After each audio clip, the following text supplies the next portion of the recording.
আসসালামু আলাইকুম বন্ধুরা, কেমন আছেন? আশা করি ভালো আছেন। আমি আল্লাহর রহমতে ভালো আছি। তো আমার হাজব্যান্ডের ফ্রেন্ড আসছে বাসার ভিতরে, তাই আমি কী আয়োজন করছি বন্ধুরা দেখতে থাকেন। আমি আয়োজন করছিলাম গরু মাংস, পোলাও, বেগুন ভাজা, ডিম, মুরগি, এগুলি সবই রান্না করছি, কিন্তু উনি খাবে না, তাই জোর করে ওনাকে খাওয়াচ্ছি, সাথে আসিও আছে। আর আমার মানুষকে খাওয়াইতে খুব ভালো লাগে, তাই আমি কি আপ্যায়ন করছি সেই ভিডিওটা একটু তুলে ধরলাম বন্ধুরা।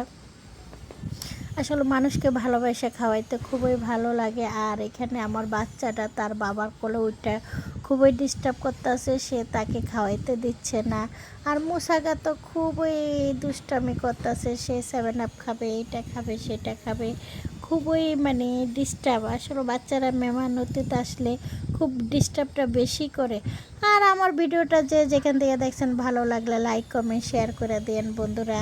আপনাদের ছোট ছোট ভিডিও দেখার মানে দেখাইতে ভালো লাগে, তাই আমি মিতুর ভাই আসলে অল্প খাচ্ছে, কিন্তু সে তেমনটা খাচ্ছে না, সে বারবার একটু একটু করে মানে তরকারি নিচ্ছে। আর আমার মেয়েটা তো তার বাবাকে খাওয়াইয়া দিচ্ছে, ডিম খাওয়াইয়া দিচ্ছে, সে খুব ডিস্টার্ব করতেছে, তার বাবার কোলের থেকে নামবেই না, সে এখানে বসে বসে। আর আমি এখানে কাবাবও ভাজছি, কাবাব নিজে হাতে তৈরি করছি কাবাব। আর সেই কাবাবটাও মানে কয়েকটা আইটেম সাথে নিয়ে আমি দিছি। আর পিচ্চিটা তো তার বাবাকে খুব ডিস্টার্ব করতেছে, তার বাবাকে খাওয়াইয়া দিচ্ছে, একটু পরপর ডিম খাওয়াইয়া দিচ্ছে। আর ওখানে মিতুল ভাই খুব হাসাহাসি করতেছে। আর আমার তো একটু বেশিরভাগ কাঁচা জিনিসে, আমার স্টিলের জিনিস বেশিরভাগ ব্যবহার করি, কারণ আমার বাচ্চারা ধরে ধরে জিনিস ভাঙ্গিয়া ফেলে। এই তো হ্যাঁ হ্যাঁ আর এটার ভিতরে যেখান থেকে দেখছেন বন্ধুরা।